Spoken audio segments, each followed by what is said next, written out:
Okay, welcome to a new episode of Nate's MMA Corner. I'm Nate, and if you watch my show, you're in my corner. Today's episode is a post-fight show for UFC 189. Conor McGregor versus Chad Money Mendes for the UFC interim featherweight championship of the world, the 145-pound title. And this pay-per-view main card delivered. Yeah, this is the post-fight show for the main card. All the matches were amazing, top to bottom. All of them were finishes, and there were some shocking surprises. There's some favorites that won. There's some underdogs that won, and wow, man, wow. You know what? And again, I'm gonna save the main event for last. So let's get started with the fight that kicked off the pay-per-view in the bantamweight division. We had Thomas Almeida versus Brad Pickett in a bantamweight battle of the ages. Yeah, wow. You know, I picked Thomas Almeida in this fight by an overwhelming landslide, going, well, you know, Thomas Almeida is going to walk right through Brad Pickett. Well, boy, was I wrong on that one. Brad Pickett put up a fight. He rocked Thomas Almeida quite a bit in the first round, dropped him, and really put on a striking clinic, and Thomas Almeida swung right back, and he rocked Brad Pickett. And then, yeah, they're both pretty well banged up by the end of the first round. Then getting into the second round, only 29 seconds into it, boom, there's a flying knee, and yeah, that flying knee lands on Brad Pickett, and then Thomas Almeida is able to capitalize and get the KO victory in round two. Yeah, Thomas Almeida did his thing. I think he's a star in the making. I think we definitely saw some potential room for improvement in this fight for Thomas Almeida, but I think he'll learn. He's still a young guy, and he proved that he can overcome adversity. Yeah, so we saw some holes in his game a little bit, him allowing himself to get caught for one reason or another, but his striking coaches will probably get right on that, and he'll get better. Yeah, Thomas Almeida is amazing. He's a beast. Just, man, this was a great bantamweight clash. Yeah, I would love to see Dominic Cruz's thoughts on this fight. Yeah, then also on the main card in the welterweight division, we had Gunnar Nelson versus Brandon Thatch.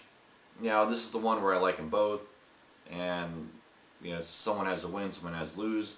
I picked Brandon Thatch in this fight thinking that he was going to just knock out Gunnar Nelson, but to my surprise, yeah, it was just just over midway into round one. Yeah, it was about midway into round one. Nelson rocks Thatch in the striking department, drops Thatch, and then Gunnar, he's able to get the takedown, get dominant positions, and I knew right then and there, I was like, okay, you know what? He has plenty of time to work. He's going to sink in some submission or go for some, get in the crucifix position, really work the half guard, and whatnot. And yeah, Nelson, he got submission rear naked choke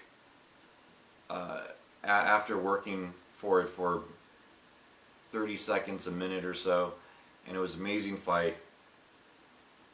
Yeah, Nelson looked amazing. He's back, especially after that really bad loss to Rick Story in Sweden. Yeah, Nelson, you know, he's back. He's definitely back. I'm so happy Nelson's back. I hope Nelson continues to get better and becomes a top contender in that welterweight division. I would love to see him fight a top 10 guy next. It'd be amazing. Yeah, so good job, Nelson, getting that rear naked choke and cementing his status as a top prospect at welterweight. And Brandon Thatch, keep your head up, bro. Love you, man. Yeah, I think, Brandon, you'll come back bigger, better, stronger. You'll learn from this loss, and yeah, you'll look amazing in your next fight. So keep your head up, bro. Yeah, then we had a catchweight bout, which was supposed to be a featherweight bout on this main card with Jeremy Stephens and Dennis Bermudez. Yeah, both fighters delivered. This was a third round stoppage win for Jeremy Stephens. But there's moments where I thought Bermudez was going to win, and then there's moments where I thought Stephens was going to win. This was back and forth brawl. This was one of the bloodiest fights I've seen in a long time. Yeah, Jeremy Stephens, that was, the beginning of round 3. He lands that flying knee on Dennis Bermudez, and then hits him with combinations afterwards, gets him up against the cage, and is just teeing off on him. And then the ref stopped it, and it's a TKO victory, round 3 for Jeremy Stephens. Unfortunately, Jeremy Stephens did not make weight. He was several pounds over, and he lost a percentage of his purse, his earnings. But I'm sure there's a good reason for it, and I'm sure he will make weight next time. And yeah, I hope Jeremy Stephens gets an opponent that he wants, a guy definitely in the top 10 that can move him up the rankings. He's a veteran, he's paid his dues, and I'm a fan of Alliance. Yeah, so good job, Jeremy Stephens. Proud of you, bro.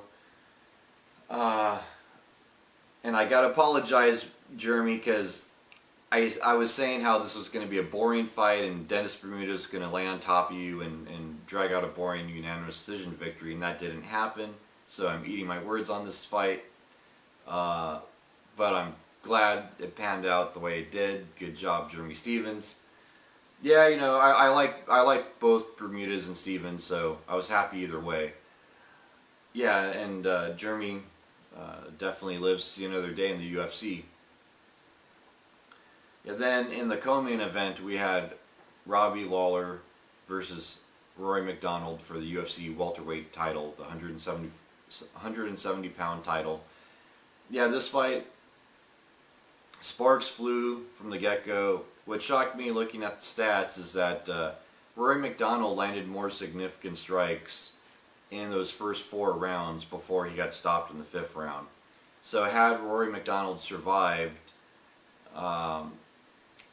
the 5th and final round, the way things were looking, he was going to win at least 3 rounds to 2 or 4 rounds to 1. That's how the judges were leaning it, and then also stats were kind of backing that up, which was shocking. It didn't seem like that, but maybe I'll watch a replay and really think about all the strikes that were landing and not landing and whatnot. I know there were some strikes that Robbie Lawler wasn't landing, but there were strikes he was definitely landing. And this was a good stand-up battle and great takedown defense by Robbie Lawler. Yeah, so it's 1 minute into the 5th and final round. Robbie Lawler hits him with a straight punch and basically breaks the nose of Rory McDonald from the look of things, and gets a TKO punches victory in the 5th and final round. Good job, Robbie Lawler. I'm proud of you, bro.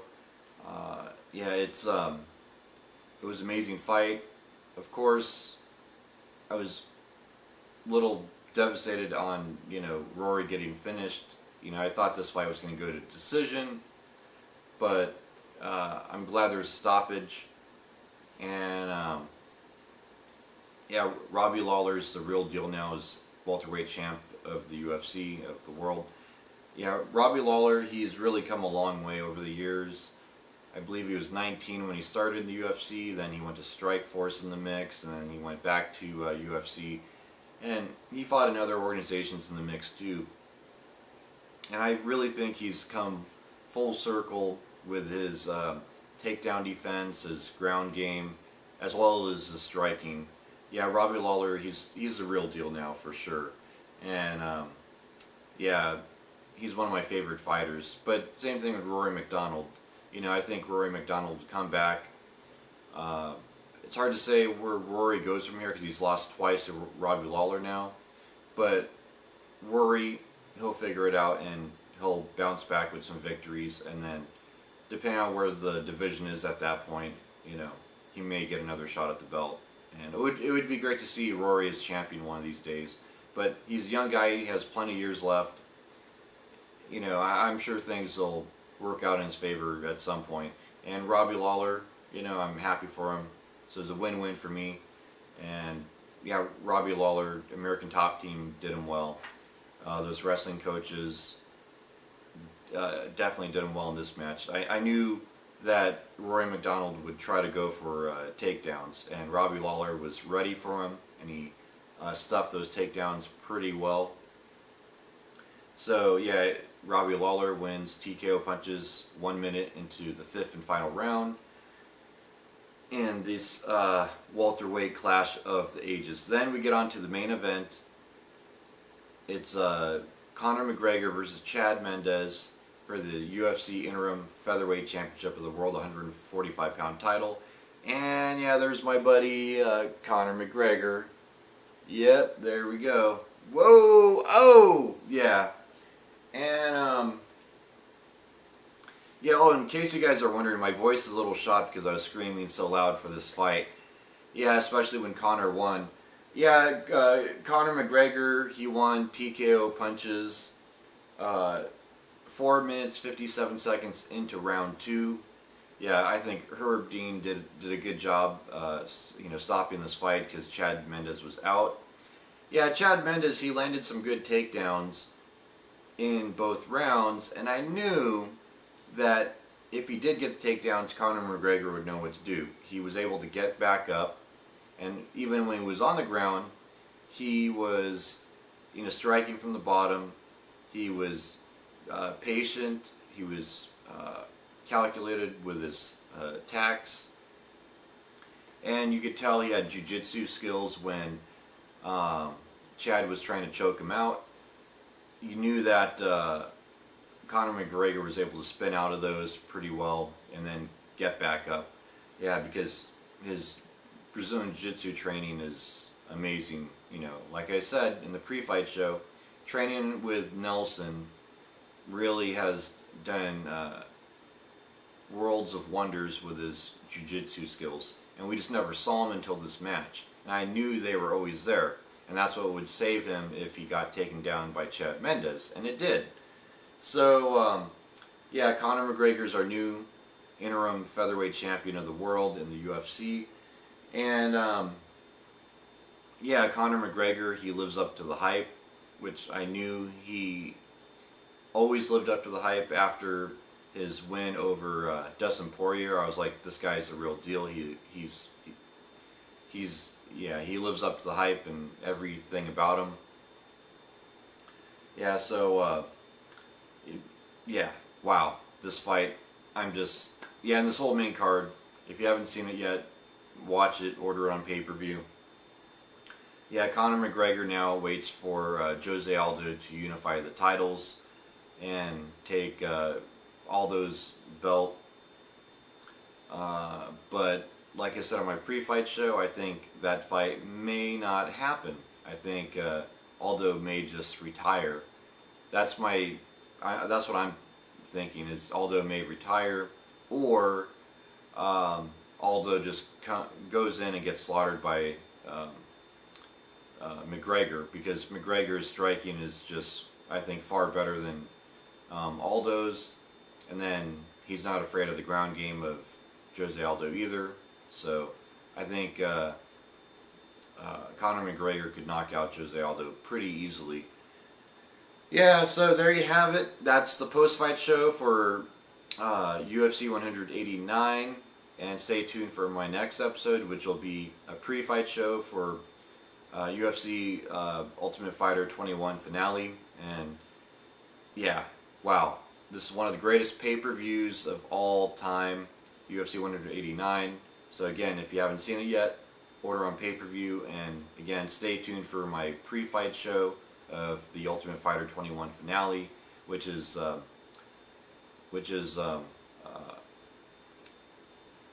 Ellenberger, and yeah, yeah. Anyways, you know, it's yeah, wow, yeah, it's gonna be a great Ultimate Fighter 21 finale, and the American Top Team Black Zillions will duke it out in some of the matches. You got Usman and Hader on there, and it's gonna be great. So stay tuned for that. Until then, see ya.